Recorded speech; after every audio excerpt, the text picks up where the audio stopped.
right with you. The Morning Majority, 5 to 9 on 630 WMAL. 637 on WMAL. Brian Eva, Tori Clark in this morning, joined now by Joe DiGenova, our legal expert. Morning, Joe. Good morning, Brian and Tori. Good morning. Dominique Strauss-Kahn, who I don't think many people knew of before this morning. We do now. It's a household word. That's right. Apparently he goes by the name DSK. DSK, yes. I thought he was it sounded like a Muslim terrorist. Yeah, there's KSM and then there's DSK. DSK, man. Yeah, you don't want to have three letters as your nickname. Mais non. He is the head of the IMF and a French presidential candidate. For the moment. Yeah, and who's apparently a presidential candidate in France as well. Charged with attempted rape, criminal sex crimes, and unlawful imprisonment. Basically a maid at a fancy New York hotel. The Sofitel. Yeah. $3,000 a night room. Yeah, essentially accused him of attacking her when she entered the suites. And he was picked up on the airplane. Yeah. Pretty amazing. It's going to be a great movie. Yeah, yes, it will be. Joe, take us behind the scenes. What do the law enforcement authorities have to do to move that quickly to get on that plane and grab them? And do they have to call the French embassy? When you have a police department like New York has, which is, the CIA and the FBI combined into one small unit, and when you have a police commissioner like Ray Kelly, who is without a doubt the finest law enforcement official in America and should be the next FBI director, but this president is too dumb to see that. You get a great case. I mean, the cops in New York and the detectives are just the best in the world. They right away they knew what was going on here. That the hotel people knew who he was. They told the cops right away. There was an immediate report by this woman. The hotel security people, who are former New York Police Department people, faked him, and we know he calls back and says, "Do you have my cell phone?" to the hotel.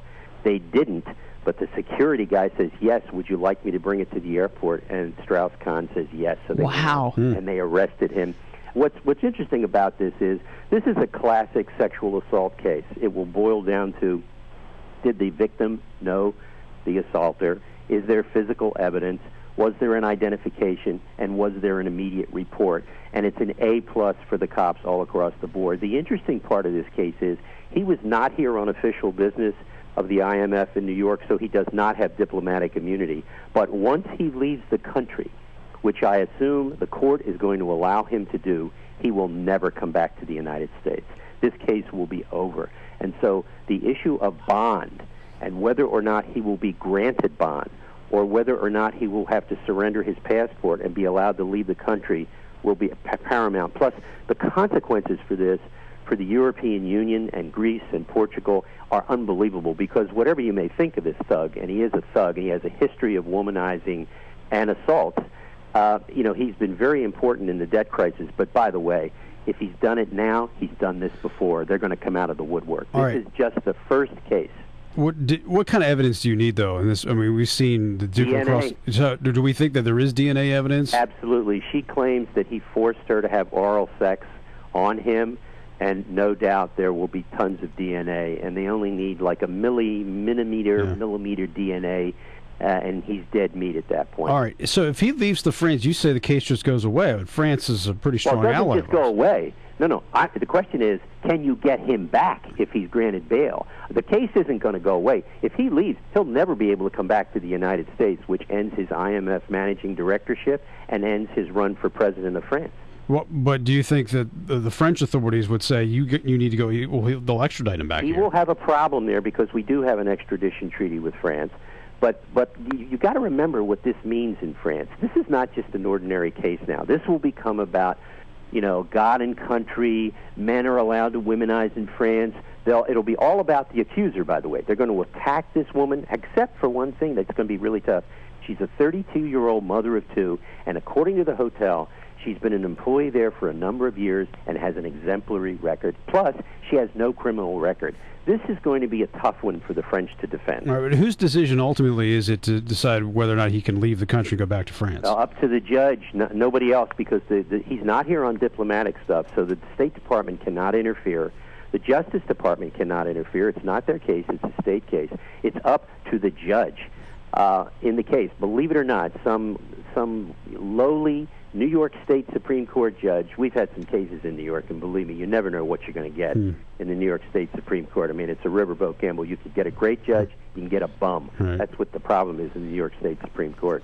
Hey, what do you make of all these states? I know Texas, I think New Hampshire is another state that is making it difficult for the TSA, essentially passing laws that say if you grope somebody, if you touch them on their butt or breast or whatever, that would be considered sexual assault for TSA agents at the airport, essentially saying that those policies will no longer be allowed in those specific states. Well, this is going to be a conflict between state and federal law, and generally federal law is it's a supremacy clause argument. Mm-hmm. Which law? This is what the argument that the federal government made in the immigration case in Arizona. They said that the supreme law of the land was federal law. I don't know if the supreme law of the land is going to be the TSA. It is presumptively is, which means that these state laws will be null and void and unenforceable. The problem is, for example, like in California where they've legalized medical marijuana, those laws are all unconstitutional, and the federal government has made it clear that they're going to arrest people who sell medical marijuana out of these stores and clubs and things. So presumptively, probably these state laws are illegal or unconstitutional, but there will be a court challenge. By the way, just one quick thought on the IMF case. I hate to do this, but remember back in 2008 when Wolfowitz was fired from the World Bank for having a relationship with a woman who worked there? Yes. This is really interesting. This is the double standard. At the same time, Dominique Strauss-Kahn was investigated for having an affair with someone he had never known before, who was an employee of the IMF, and she was allowed to resign, and he was allowed to stay because it was a personal thing and did not involve official misconduct. Wolfowitz, who had known this woman for years and had a long-standing relationship with her before he came to the World Bank, was fired, even though before he got to the World Bank, they all arranged for her to move to the State Department so there would be no impropriety. I mean, you talk about a double standard. Unbelievable. Well, he wasn't the great seducer. He was not the great seducer like Dominique Strauss-Kahn, DSK. That's remember, DSK. Yeah, PFW or something like that. Yeah. What's that middle name? All right, Joe. Good to talk to you as always. Okay, guys. Take care. Joe DiGenova, our Bye-bye. legal expert, former U.S. attorney to the District of